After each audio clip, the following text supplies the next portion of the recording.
Olá, sejam todos muito bem-vindos a mais uma edição do quadro Pecuarista em Prosa. Hoje a gente vai conhecer a história de uma pecuarista que exerce atividade em Araraquara, interior de São Paulo. Ela vem enfrentando o desafio de cuidar de uma fazenda sozinha há 14 anos. Carmen Oliveira é o nome dela. Carmen, seja muito bem-vinda ao nosso bate-papo. Muito obrigada, Regina.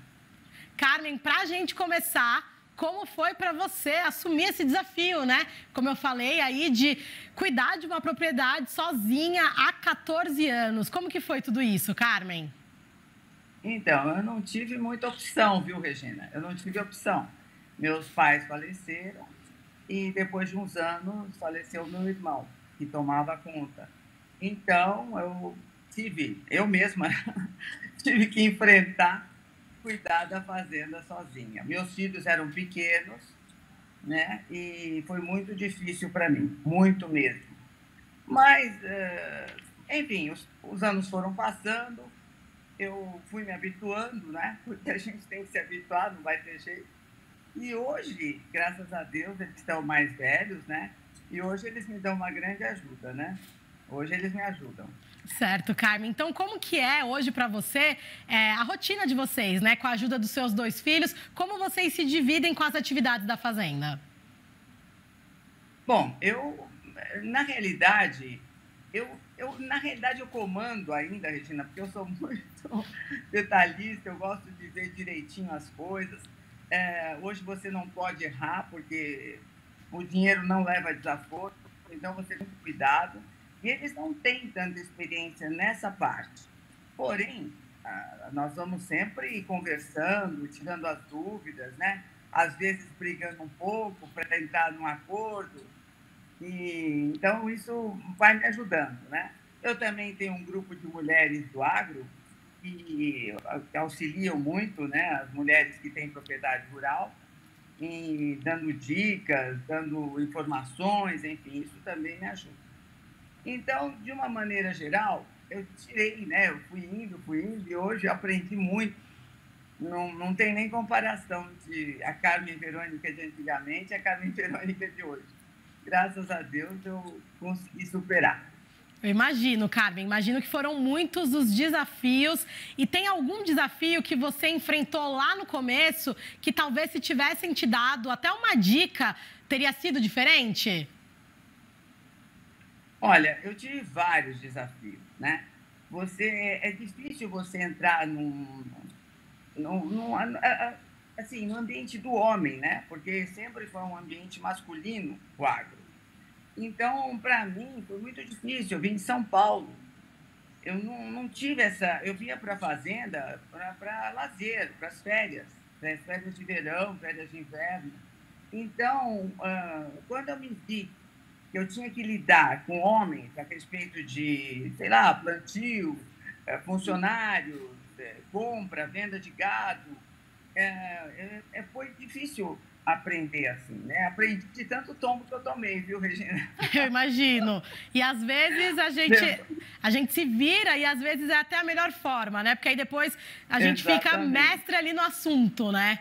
E Carmen, Exatamente. hoje, qual é o principal desafio que você enfrenta depois de ter passado por tantos, né? Mas qual tem sido aí o principal? A gente sabe que tem custos de produção de um lado, para algumas regiões tem a questão da seca ou do excesso de chuva, e aí tem que buscar alternativas. Como que tem sido para você nesse sentido?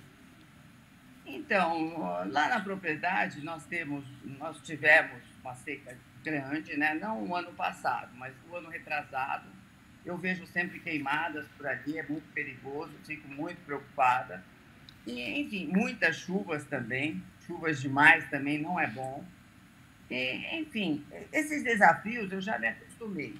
O problema maior realmente é você encontrar pessoas para trabalhar numa propriedade rural. Eu acredito que hoje, para pequeno dono de propriedade, né, pequeno microempresário, tem dificuldade em encontrar.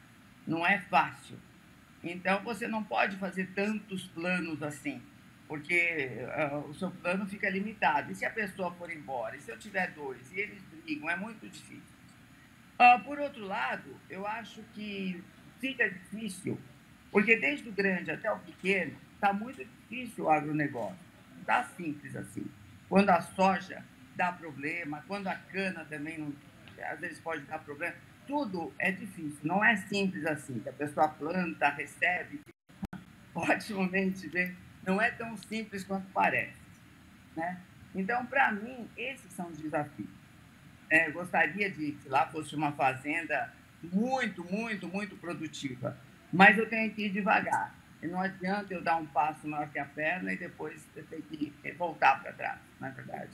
Com certeza, Carmen. Devagar a gente também chega, né? E às vezes chega até melhor, porque já está mais estruturada.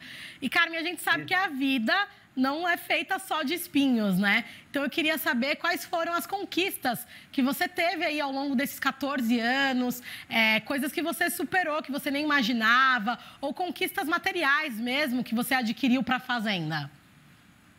Olha, eu coloquei um gerador de energia, eu fiz um poço artesiano, eu tive que optar, então eu optei por gado Nelore e tive que abandonar minhas vacas de leite, né? Abandonar meu sonho de ter vacas de leite, que eu adoro as vacas de leite.